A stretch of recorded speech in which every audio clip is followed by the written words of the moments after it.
Halo, assalamualaikum warahmatullahi wabarakatuh. Selamat datang kembali di channelnya Pekerja Migran Indonesia. Kawan-kawan semuanya, bagaimana kabarnya ini hari? Semoga kawan-kawan semuanya sehat selalu di perantauan. Semoga kawan-kawan semuanya selalu senantiasa dilindungi dari orang-orang jahat, dari barang-barang jahat, dan semoga kawan-kawan semuanya di luar negeri, di tempat majikan Anda, selalu dijaga dari orang-orang yang jahat terhadap Anda, nggih. Amin. Nah, kawan-kawan, hari ini kita bakal membahas dua kasus. Jadi, hari ini kita bakal membahas dua kasus yang dimana ini kasus perkaos yang dialami oleh PRT asal Indonesia. Dan ini walaupun kejadiannya sudah lama, tahun 2021, namun hasil sidangnya adalah tahun 2023. Jadi kawan-kawan simak videonya sampai habis hanya channel ini. Oke, kawan-kawan, kita bakal membahas kasus yang pertama ya. Karena ini ada dua kasus namun kejadian di tahun yang sama dan ini di sidang tahun yang sama juga. Jadi kejadian 2021 bulan sama, kemudian tanggalnya beda. Kemudian hasil persidangan di bulan yang sama, tanggal beda, di tahun yang sama. Jadi kemarin 2023 sekitaran Oktober ini hasil sidangnya. Kasus pertama ini tentang perkaos yang dilakukan oleh bos yang bernama Lee, umur 60 tahun, kepada PRT asal Indonesia. Yang kedua, kasusnya yang dilakukan oleh Mr. Cho ini dipenjara selama 7 tahun, yang dimana korbannya juga Mbak Indonesia umur 40 tahun. Kalau yang pertama tadi umurnya 23 tahun dan itu masih baru kerja di negara Hong Kong. Jadi kita mengurai pembahasan yang pertama, nggih. Nah, yang pertama ini adalah kasus yang dialami, sebut aja kawan kita ini bernama Mbak A. Ini bekerja sekitaran bulan Juli 2021 sampai dengan November 2021. Jadi bekerja di majikan tersebut selama 5 bulan. Mbak A ini umurnya 23 tahun ya. Secara otomatis ketika bekerja selama 5 bulan ini kan masih di dalam masa potongan, nggih. Nah, saat itu mbaknya ini dikasih sebuah permen jelly yang berbentuk kura-kura, yang dimana yang memberinya adalah majikan laki-laki yang umur 60 tahun tersebut atau Mbah Lanang lah ya. Nah, ketika diberi itulah mbaknya menerima dan memakannya. Ketika sudah memakannya, dia tuh ngerasa ada sesuatu hal yang membuat dia tuh ngantuk berat sekali. Nah, ketika dia tuh ngerasa ngantuk sekali, dia ini berusaha untuk ke dapur dan meminum air. Namun sebelum meminum, mbaknya ini sudah agak kayak orang mabuk itu loh, Mbak. Nah, karena ngelihat reaksi dosis yang obat bius tadi, akhirnya Mbak Lanang ini langsung menyusul mbaknya itu di dapur, kemudian membantu mbaknya ini ke ranjang si PRT-nya. Sama jangan tanya kemana istrinya, tentu istrinya tidak ada di situ ya. Nah, ketika istrinya tidak ada di situ, mereka tuh hanya berdua saja di rumah. Nah, di saat itulah ketika sudah diranjang, si Mbak Indonesia itu tidak dibiarkan, Mbak. Jadi si Mbah itu tetap berada di situ dan melakukan cium-cium di daerah sini sampai di daerah bawah mbaknya, yang akhirnya melakukan perkaos dengan secara sengaja selama 15-30 menit tadi. Mbaknya ini agak sedikit sadar, bahkan dia ini menendang-nendang, tapi sekali lagi kalau sudah kena bius seberapa kuat sih kemampuan, tentu sudah tidak kuat, nggih, lemes. Akhirnya karena lemas itulah dia tidak bisa berbuat apa-apa, ya dia kena diperkaos tadi. Nah, ketika dia dalam sudah keadaan sadar, dia ini menceritakan perbuatan si Mbah Lanang itu kepada majikan perempuan atau kepada mbah perempuan. Namun di situ saya lihat tidak ada tindakan dari mbah perempuan. Ini terbukti mbah lanang tersebut itu memberikan uang 2.000 sebagai tutup mulut untuk tidak bilang siapa-siapa ke depannya. Bahkan tidak boleh bilang ke agensi ataupun melaporkan ke Pak Polisi. Akhirnya ketika diberi uang 2.000 lah, Mbak ini sebenarnya sudah menolak dan dia tidak mau. Nah, keesokan harinya Mbak ini ngeliat di area tempat dia ini ada sedikit mani bekas dari Mbah itu ketika dia bangun nih. Nah, di saat itulah dia melaporkan kakaknya yang sudah berada atau bekerja di negara Hong Kong ini sudah lama. Nah, di saat itulah langsung kakaknya melaporkan ke pihak agensi dan saat itu agensi langsung menangani kasusnya yang akhirnya kasusnya ini langsung dibawa ke polisian. Nah, ketika dibawa ke polisian itulah si kawan kita ini aman atau si adik kita ini sudah aman. Akhirnya polisi melakukan penyelidikan ke rumah mbahnya. Nah, ketika dilakukan penyelidikan itulah ada CCTV ini mengarahkan kecurigaan ke sebuah tong sampah yang berada di depan kalau nggak yang belakang rumah. Nah, di situ si mbah ini membuang sebuah pakaian celana dalam bekas dan kemudian semacam plastik yang isinya ternyata adalah bekas dari obat tidur tadi. Nah, di saat itulah kalau polisi sudah mengantongi bukti-bukti secara otomatis ini kuat sekali. Nah, dibawa ke pengadilan itulah sebenarnya pihak dari pengacara Mbah Lanang ini bilang kalau kenapa kok Mbah Lanang ini melakukan perkaos yang katanya konon tidak sengaja ini diakibatkan oleh pandemi yang dimana ketika adanya pandemi secara otomatis ini mempengaruhi keuangan si Mbah Lanang tersebut. Dan di saat itulah finansial keuangan mereka ini agak goyah dan kemudian karena situasi stres itulah dia melakukan perkaos terhadap PRT-nya pada tanggal sekitar November 2021. Nah, ketika di perkaos tanggal 2021 November, kemudian pada bulan Desember 2021 masa-masa persidangan Mbak E ini atau adik kita ini hamil, Mbak. Hamil, kemudian pada bulan Januari 2021 akhirnya di ini. Kenapa kok di ini? Karena tidak ada bapaknya dan ini kan hasil dari perkaos tadi. Jadi bukan suka sama suka, artinya pemaksaan.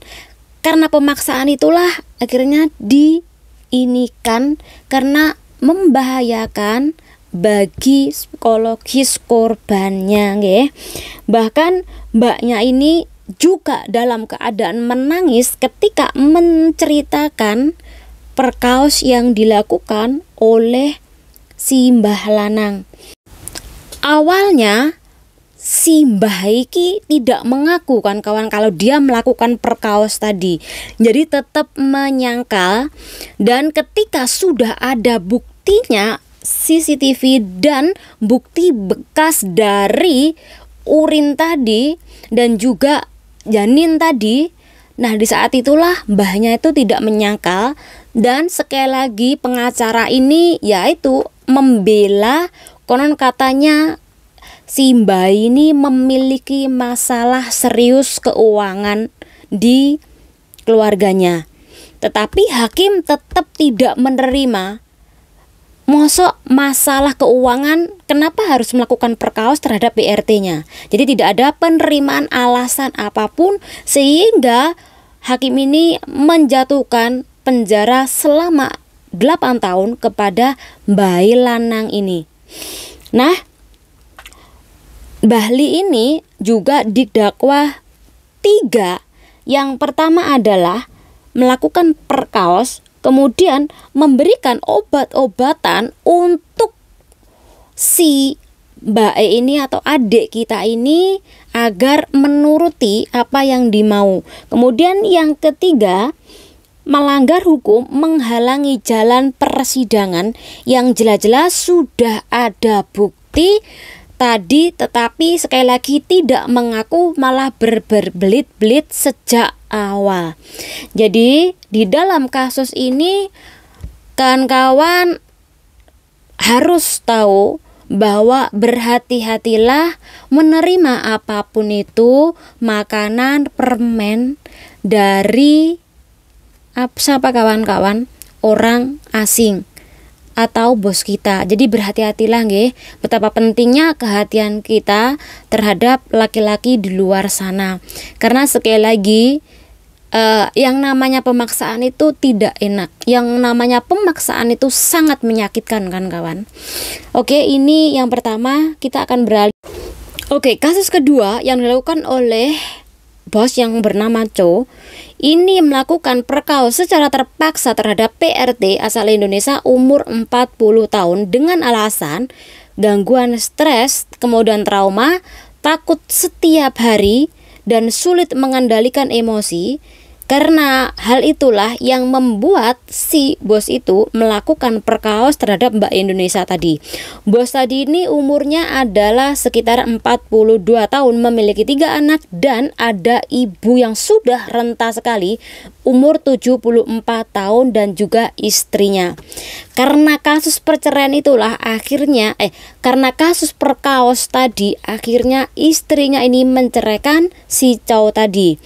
Oke, bagaimana kronologinya? Kronologinya adalah saat itu Mbak Indonesia yang umur 40 tahun ini dipaksa disuruh melayani si majikannya.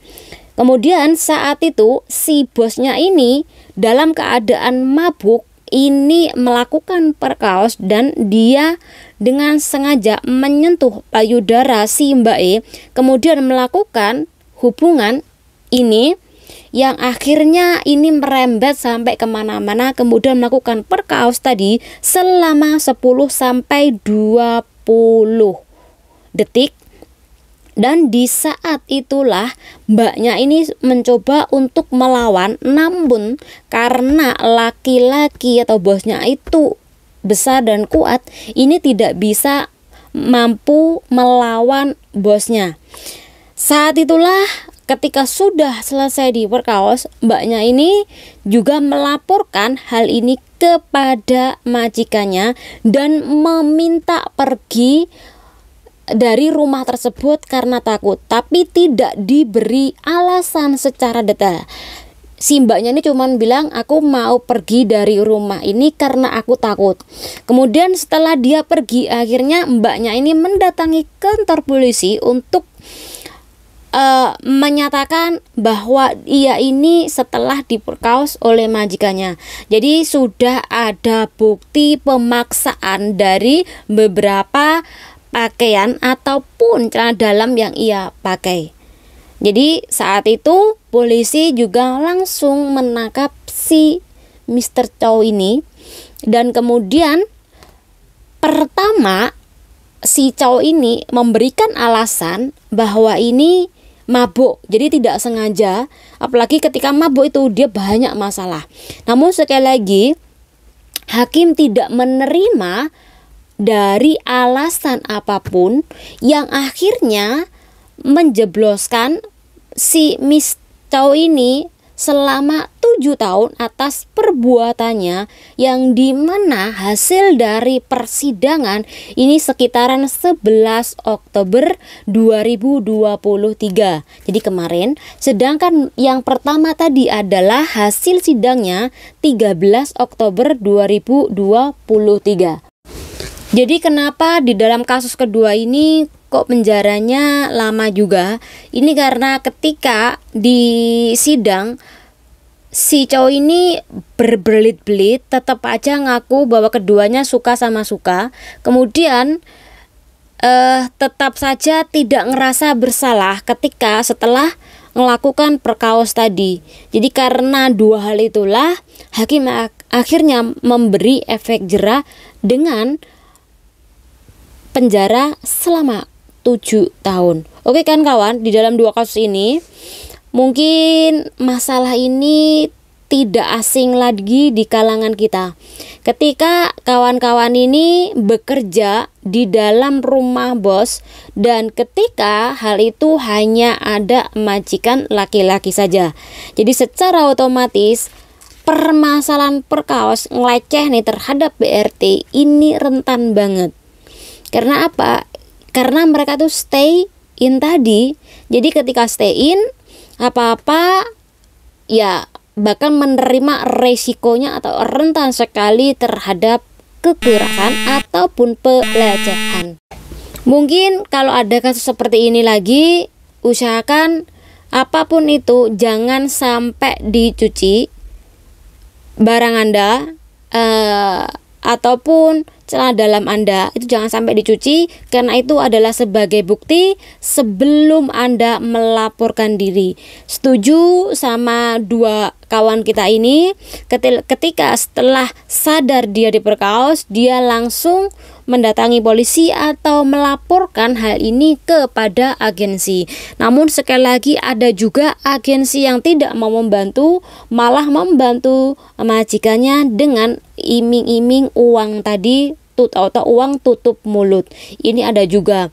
Namun syukur alhamdulillah kawan kita ini atau adik kita ini ketika telepon sama agensi bergerak. Ini yang kita mau ya. Semoga kedepannya tidak ada kondisi atau situasi seperti ini. Karena saya yakin kedua belah orang kawan kita ini pasti memiliki trauma yang sangat besar ketika mengalami pelecehan seksual di tempat kerja. Semoga kawan-kawan mendengar cerita ini, berita ini menjadi lebih was-was lagi, menjadi lebih berhati-hati terhadap apapun yang diberi makanan, minuman ataupun ya, bentuk apapun itu dari majikan cowok, nggih. Semoga bermanfaat. Wassalamualaikum warahmatullahi wabarakatuh. Bye bye.